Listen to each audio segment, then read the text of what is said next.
In this lesson, we will review how to solve static tension problems with only a given weight. So if we look at this question here, we have the tension of the rope and the tension of another rope that we're trying to solve for. Okay? But we're only given our mass of a weight. So first thing we want to do is the same thing as any other problem that we've done so far. Is we're going to separate this into their x and y components. So I'm going to break this down into its x and y components. Okay, so if I'm looking at this here, this is going to be T1 and this angle's 30. So it's going to be T1 cosine, or the tension 1 cosine of 30. Now my y value here is going to be tension 1 of this rope 1 sine of 30. Okay? Now let's break this one down here. We have this way, and then we have one going down here. Okay? This angle is going to be 20. Now here we're going to have to go, tension of rope 2 is my x, and it's negative. Tension of rope 2, and this is going to be cosine 20. And to get this y here, we are going to have, and it's going down, this one here is going down, so it's negative tension of rope 2 sine 20. All right? So, we have this part done, so now let's look at what this means. So if we remember, for all tension problems, when we're suspending an object, our x values must be balanced. So I'm going to look at my x here first. So we're going to look in the x. Okay? Well, I look at my x, we know that the force of my net force in my net, my net force in my x is going to be equal to 0. My net force is equal to, we have T, tension in 1, and in the x, okay, which is this one here, minus tension in 2, of the x and 2, and those are going to be equal to 0. Now, tension 1 in the x, we said, is equal to tension 1 cos 30. The tension in 1, the resultant tension, cosine 30.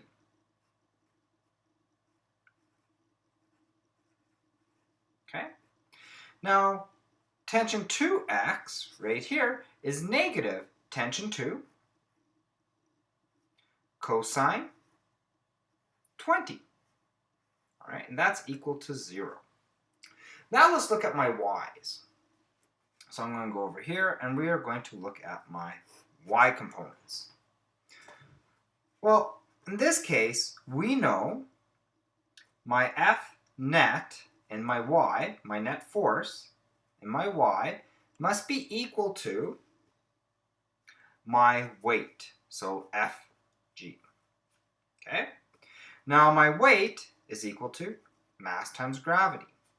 My force in my y, okay, my net force in my y is, we have a negative here and a positive there. So the tension of rope 1 sine 30 is tension of 1 in the y.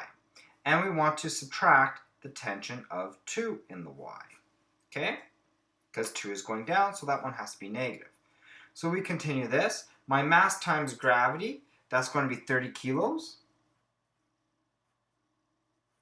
And my gravity is equal to 9.81 meters per second squared. Okay? We know that tension of y is y1 is equal to the tension of all of 1 sine 30 multiplied by. And we know my y value for tension rope 2 is my tension of rope 2 sine 20.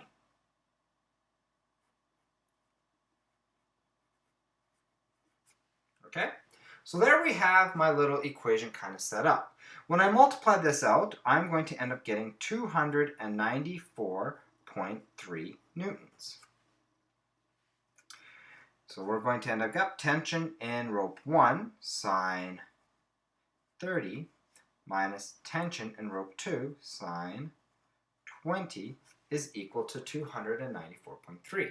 So now I have two equations here. There's many ways I could do this. I could do substitution or elimination, basically finding the value of this and then making one of them equal to 1, so maybe dividing all this by whatever sine 30 is, dividing this by cos 30, so both these are equal to 1, and then I could do substitution and elimination. But for this class here, I'm going to show you how to use a matrix on the calculator. So first we're going to set this up as a matrix. So here's going to be my matrix. I'm going to put my y on top here, so I'm going to put the tension of 1 sine 30 minus the tension of 2 sine 20 is equal to 294. Okay, now I'm going to put in the second one, we're going to have the tension of 1 cosine 30 minus the tension of 2 cosine 20 is equal to 0. Alright, so this is how we're going to put that in our calculator. Make sure you always have this lined up, just like you would with elimination. This is my tension 1 column, this is my tension 2 column, and this is going to be my answer column. So we're lining it up exactly like we would in elimination that we learned in Math 10 Common. So I'm going to put on my calculator here, and I'm going to go straight to my matrix. So I'm going to go second, hit the second button, and then I'm going to hit my matrix button. Okay? I'm going to go all the way over to edit matrix A. Alright, I look at this. This is going to be a 2 by 3 matrix. 2 rows by 3 columns. So we want to enter the first one. So when we're entering this, we don't actually have to put x or t1, t2. All we want to know is the value here. So I'm going to put in sine 30. Okay? Now this one here, I'm going to put in sine 20. And what does that equal? To 294.3. Okay? Now I'm going to put in the next one. So I'm going to put in cos 30. Oh, I made a mistake here. This one here should be negative. So this should be negative sine 20. Okay?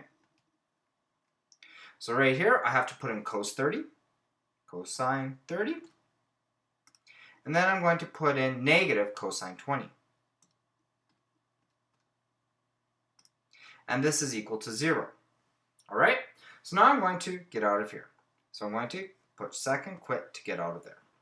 Now, to solve this, we have to do something called row-reduced echelon form. I'm not going to get into how to calculate. I'm just going to show you how to do it on a calculator. So all I'm going to do is I'm going to do the same thing, get into my matrix, and we're going to go over to the math. Then I'm going to go all the way down till I see row-reduced echelon form, which is RREF. And I'm going to hit enter. Now, what do we want a row-reduced echelon form to? We want to do that for this matrix A. Okay?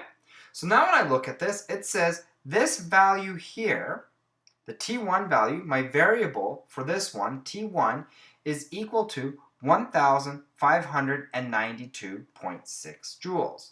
So we know that T1 is equal to 1,592.6 joules. Now we know T2, because this one here represents that variable, is equal to 1,467.7 joules.